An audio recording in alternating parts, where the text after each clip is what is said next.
country that we should ban any particular documentary. The MEA stand has also been very defensive about the entire documentary. If you read our scriptures, right? If you read Bhagavad Gita or you read the Upanishads, you will see in it, it's written that the truth cannot be hidden. The truth always comes out.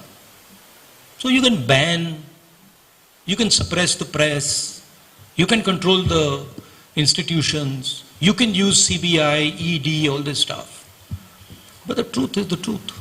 Truth shines bright. It has a nasty habit of coming out. So no amount of banning and oppression and frightening people is going to stop the truth from coming out. JK news wire से अश्विनी कुमार, आपको जवाब मिल गया madam.